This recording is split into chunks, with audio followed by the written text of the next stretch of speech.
अस्सलाम वालेकुम दोस्तों, आज हम आपको ऐसे मुल्क की सैर करवाने जा रहे हैं जो 2050 में ज़िंदगी गुजार रहा है। ऐसा कंट्री जिसका नाम लेते ही सिर्फ एक चीज़ जहन में आती है, वो है क्वालिटी प्रोडक्ट्स। जी हाँ, आज हम सैर करने जा रहे हैं जापान की। जापान के लोग कैसी ज़िंदगी गुजार रहे हैं, क्या हम जापान जाकर रह सकते हैं? जापान के लोग कुछ ऐसी चीज़ें करते हैं जो पूरी दुनिया में नहीं होती। जापान के पास ऐसी क्या टेक्नोलॉजी है जिसे 2050 की टेक्नोलॉजी कहा जाता है? पाकिस्तानी किस तरह जापान जा सकते हैं? इन सब सवालों का जवाब जानने की कोशिश करेंगे आज की इस वीडियो में। आज की वीडियो बहुत इंटरेस्टिंग होने वाली है, एंड तक ज़रूर देखिएगा। चलें अब निकलते हैं जापान के एक शानदार सफ़र पर। इस कंट्री का ऑफिशियल नाम स्टेट ऑफ जापान है। इसका लफ्ज़ी मतलब है सूरज निकलने की जगह। जनूबी एशिया का ये जजीरा नुमा मुल्क है। इस मुल्क की कुल आबादी 12 करोड़ 40 लाख के करीब है। ये आबादी के लिहाज से दुनिया के 11वें नंबर पर आता है। इस कंट्री का कुल रकबा 3,77,000 मुरब्बा किलोमीटर है और ये पूरा मुल्क 4 बड़े जजीरों पर मुश्तमिल है। जापान का पुराना नाम निप्पॉन था।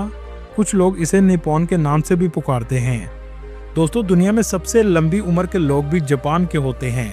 इसकी सबसे बड़ी वजह यह है कि यहाँ के लोग सेहतमंद ग़िज़ा और एक्सरसाइज वगैरह करते हैं। यहाँ के लोग अपने काम से बहुत मोहब्बत करते हैं और मेहनत से काम करते हैं। यही वजह है कि जापान तरक्की में सबसे तेज़ी से आगे बढ़ रहा है। इस कंट्री में 98% लोग जापानी हैं। सिर्फ 2% लोग दूसरे ममालिक से आकर आबाद हुए हैं। इस मुल्क की सरकारी ज़ुबान जापानीज़ है। मईशत के लिहाज से ये दुनिया का तीसरा बड़ा मुल्क है। तीसरी बड़ी मईशत होने के बावजूद यहाँ के लोग घरों में नौकर नहीं रखते। इस मुल्क का पासपोर्ट दुनिया के मजबूत तरीन पासपोर्ट में आता है, जिसमें ये 192 मुल्कों में बगैर वीज़ा सफ़र कर सकते हैं। एक रिपोर्ट के मुताबिक दुनिया में सबसे ज़्यादा काम करने वाले लोग भी जापान के हैं। यहाँ के लोग किसी के काम में टांग नहीं अड़ाते। जापानी लोग दुनिया भर में अपनी मुनफरद सकाफत, मेहनती रवैये और जदीद तर्ज की ज़िंदगी गुजारने वाले लोग समझे जाते हैं। दोस्तों, दूसरी जंग अजीम में ये मुल्क मुकम्मल तौर पर तबाह हो चुका था। तबाह होने के बावजूद ये दुनिया की तीसरी बड़ी मईशत बन चुका है। दुनिया में दिन का सबसे पहला आगाज़ भी जापान में होता है। सफाई के लिहाज से इन लोगों का जवाब ही नहीं। हर कोई कचरे को अपनी जगह पर फेंकता है। इनको गाड़ियों का किंग भी माना जाता है। जैसा कि आप जानते हैं, Toyota, Honda company, Suzuki company, ये तीनों कंपनी जापान की हैं। इनमें टोयोटा कंपनी एक साल में 30 मिलियन कार की प्रोडक्शन करती है और पूरी दुनिया को सेल करती है। खुदकुशी करने वालों में भी जापान सरफहरिस्त है। इसकी वजह ये बताई जाती है कि ये अपने काम में इस हद तक मसरूफ़ रहते हैं कि अपनी ज़िंदगी में इंटरटेनमेंट को मुकम्मल तौर पर ख़त्म कर देते हैं और डिप्रेशन में आकर खुदकुशी कर लेते हैं। यहाँ तक कि यहाँ की गवर्नमेंट ने खुदकुशी के लिए भी एक जगह मुख्तस की है। हुकूमत ने इस मसले को कम करने के लिए जगह जगह गेम्स लगा रखी हैं ताकि काम के साथ साथ लोग इंटरटेनमेंट भी अपनी ज़िंदगी में रखें। जापानी कौम ने साइंस और टेक्नोलॉजी में हैरत अंगेज़ तरक्की की है, जिसके बारे में आगे हम आपको वीडियो में बताएंगे, जिसे देखकर आप हैरान रह जाएंगे। दोस्तों, जापान के लोग ज़्यादातर सच बोलते हैं। आपको बहुत कम लोग झूठ बोलने वाले और धोखेबाज मिलेंगे। ये अपनी जिम्मेदारी खुद लेते हैं, कभी भी दूसरों पर जिम्मेदारी नहीं डालते। आज का काम आज ही करते हैं, कल पर नहीं डालते। अगर आप यहाँ काम करने जाएं तो आपको अपनी ज़िंदगी का स्टाइल बदलना पड़ेगा, वरना आप कभी भी जापान में नहीं रह सकते। दोस्तों, यहाँ आपको एक अहम बात बताता चलूँ। जापान के लोगों की उम्र के बारे में बहुत मुहतात रहिएगा। जो लोग आपको देखने में 10 या 12 साल के नजर आएंगे, असल में वो 20 से 25 साल के भी हो सकते हैं। इसलिए आपको देखने में धोखा भी मिल सकता है। जितनी टेक्नोलॉजी जापान इस्तेमाल करता है, दुनिया में कोई कंट्री इतनी टेक्नोलॉजी इस्तेमाल नहीं करता। इसी वजह से टेक्नोलॉजी इस्तेमाल करने में ये पहले नंबर पर आते हैं। जापान दुनिया के सबसे महफूज तरीन ममालिक में आता है।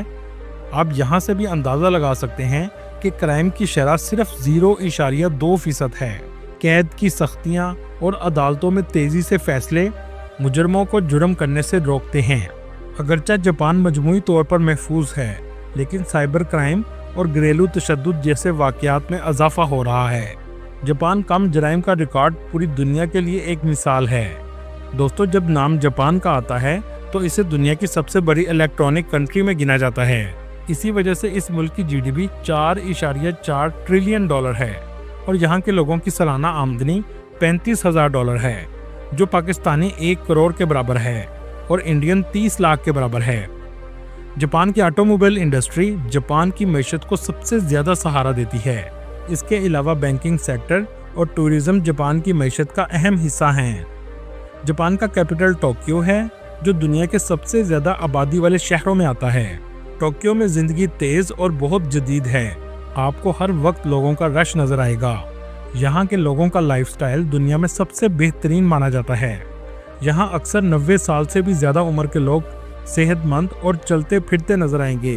टोक्यो सिटी की कुल आबादी 3.5 करोड़ के करीब है। यहाँ के रेस्टोरेंट पूरी दुनिया में सबसे ज़्यादा फेमस हैं और यहाँ के लोग खाने में सुशी के दीवाने हैं। हर दूसरा रेस्टोरेंट यहाँ आपको सुशी का नजर आएगा। टोक्यो के रेलवे स्टेशन में आपको सबसे ज़्यादा रश देखने को मिलेगा। कहा जाता है 30 लाख से भी ज़्यादा लोग रोज़ाना इस स्टेशन से सफ़र करते हैं। बात हो ट्रेन की, तो इसमें भी जापान दुनिया में पहले नंबर पर है। सबसे पहली बुलेट ट्रेन जापान में चलाई गई थी, जो 320 किलोमीटर फी घंटा की रफ्तार से चलती है, लेकिन इतनी स्मूथ है कि आप इतनी स्पीड में भी सफ़र करते हुए चाय पी सकते हैं। टोक्यो दुनिया के सबसे महंगे तरीन शहरों में आता है। यहाँ महंगाई बहुत ज़्यादा है। दोस्तों, यहाँ एक ऐसा स्क्वायर मौजूद है जहाँ 300 से भी ज़्यादा लोग ज़ेब्रा क्रॉसिंग क्रॉस करते हैं। इसे शुबाया क्रॉसिंग कहा जाता है। वैसे ये मंजर देखने टूरिस्ट बहुत ज़्यादा आते हैं। इस शहर की स्ट्रीट्स में भी आपको हर वक्त लोगों का रश नज़र आएगा। Restaurant, shopping centre, gaming centre हर जगह देखने को मिलेंगे। दोस्तों, यहाँ आपको एक बात बताता चलूँ, एक बार जापान की ट्रेन सिर्फ 1 मिनट लेट हुई थी तो पूरे ट्रेन डिपार्टमेंट में हंगामा मच गया था। दोस्तों, टोक्यो का सबसे फेमस एरिया शुबाया है। इस एरिया में वेंडिंग मशीन आपको बहुत ज़्यादा नज़र आएंगी। शॉपिंग के लिए भी लोग इस जगह बहुत ज़्यादा आते हैं। इस एरिया में बहुत से ऐसे इलेक्ट्रॉनिक स्टोर मौजूद हैं जो टैक्स फ्री हैं, जहां से सामान बहुत सस्ता मिल जाता है। इस एरिया को आप न्यूयॉर्क के टाइम स्क्वायर जैसा भी कह सकते हैं। काफ़ी हद तक इससे ये मिलता जुलता है। टेक्नोलॉजी का इस्तेमाल यहाँ बाथरूम में भी किया जाता है। ऐसे जदीद बाथरूम मौजूद हैं, आपको लगेगा जैसे आप 2050 में आ गए हों। हर चीज़ डिजिटल है। दोस्तों, क्या आपने कभी ट्रेन पटरी के नीचे चलते हुए देखी है? नहीं? तो चले मैं आपको दिखाता हूँ। ये है वो ट्रेन जिसकी पटरी ऊपर की तरफ है और ट्रेन नीचे ऐसे चल रही है जैसे आप किसी फ्यूचर में जा रहे हों। आप जब भी जाएं तो इस स्काई ट्रेन का सफ़र ज़रूर कीजिएगा। टोक्यो की दूसरी तरफ सबसे फेमस स्ट्रीट शिनजुका है। बुलंदोबाला इमारतें, हर तरफ शॉपिंग सेंटर आपको नजर आएंगे। टोक्यो का रात का नज़ारा तो देखने लायक होता है। पूरी दुनिया में जापान की नाइट लाइफ बहुत फेमस है। ऐसे लगेगा जैसे दिन अब ही हुआ है। वर्ल्ड वार 2 के बाद जापान की बनी हुई चीज़ें दुनिया की सबसे नकम्मी चीज़ें समझी जाती थीं, लेकिन कुछ देर बाद क्वालिटी कंट्रोल सिस्टम शुरू हुआ और जापान की चीज़ों का म्यार बेहतर होना शुरू हो गया। इसमें इस हद तक बेहतरी आई कि सबसे बेहतरीन चीज़ आज जापान की समझी जाती है। इनकी करेंसी की बात करें तो इनकी करेंसी जापानीज येन है, जो पाकिस्तानी 2 रुपये के बराबर और इंडियन 0.98 रुपये के बराबर है। बचपन में आपने सेगा गेम तो ज़रूर खेली होंगी। इस गेम को भी जापान ने ही बनाया था। दोस्तों, इस कंट्री में टूरिस्ट बहुत ज़्यादा आते हैं। 2023 की रिपोर्ट के मुताबिक 20 मिलियन लोगों ने इसका विज़िट किया।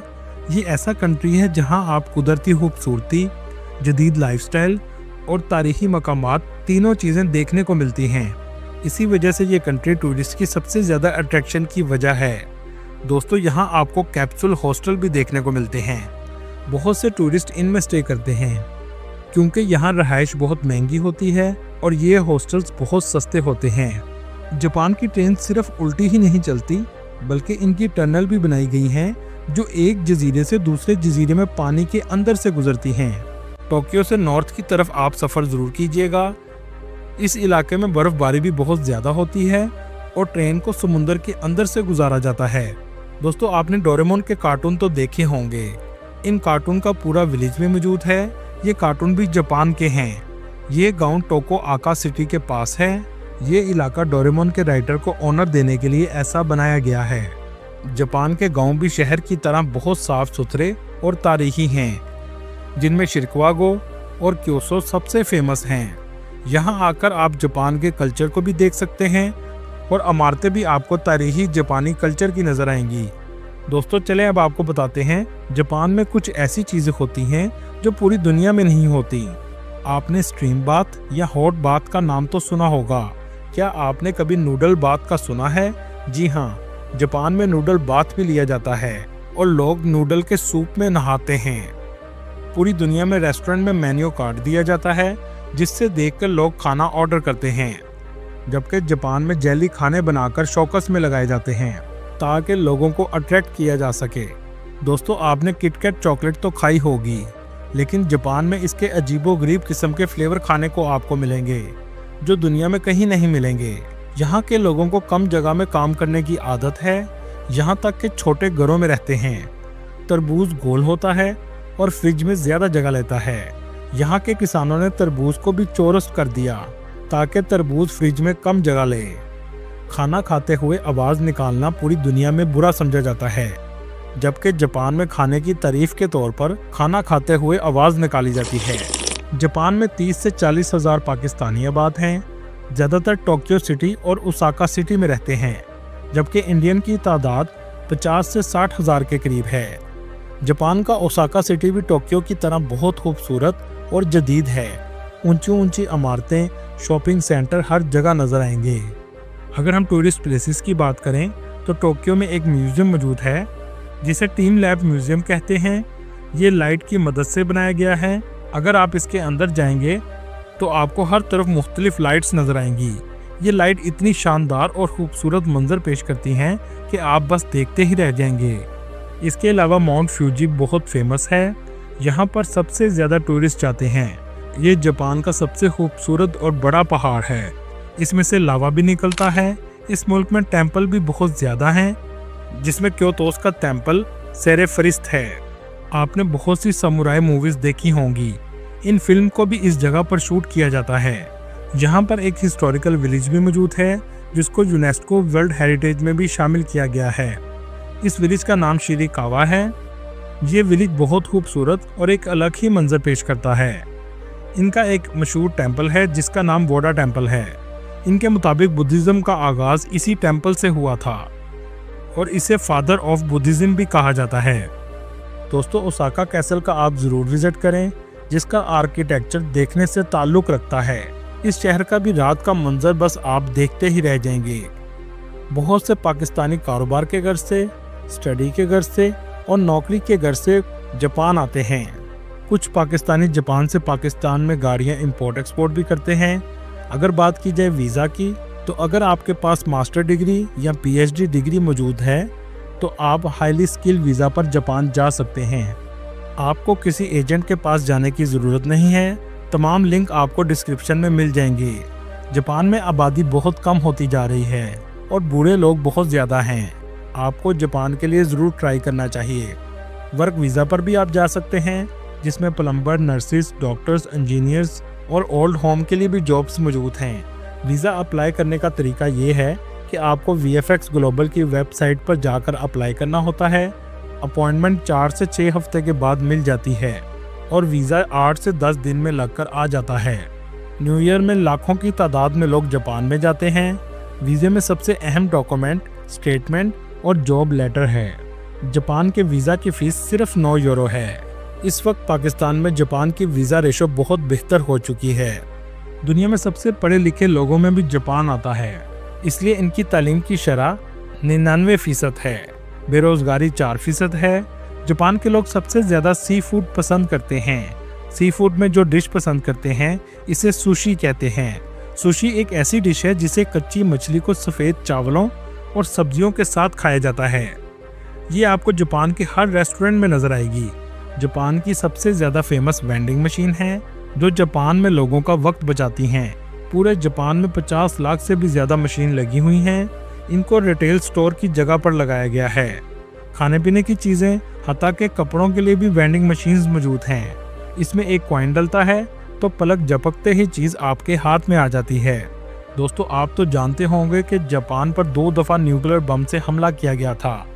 दुनिया में न्यूक्लियर बम का पहला और आखिरी इस्तेमाल जापान पर किया गया था, लेकिन इसके नुकसान से दुनिया नावाकिफ थी। यहाँ तक कि जिन साइंसदानों ने ये तैयार किया था वो भी नहीं जानते थे। दोस्तों ये थी आज की हमारी इन्फॉर्मेटिव और दिलचस्प वीडियो। आपको वीडियो कैसी लगी कमेंट में ज़रूर बताइएगा और नए आने वाले दोस्तों से गुजारिश है हमारे चैनल को सब्सक्राइब और लाइक ज़रूर कीजिएगा। अगली वीडियो तक अल्लाह हाफिज़।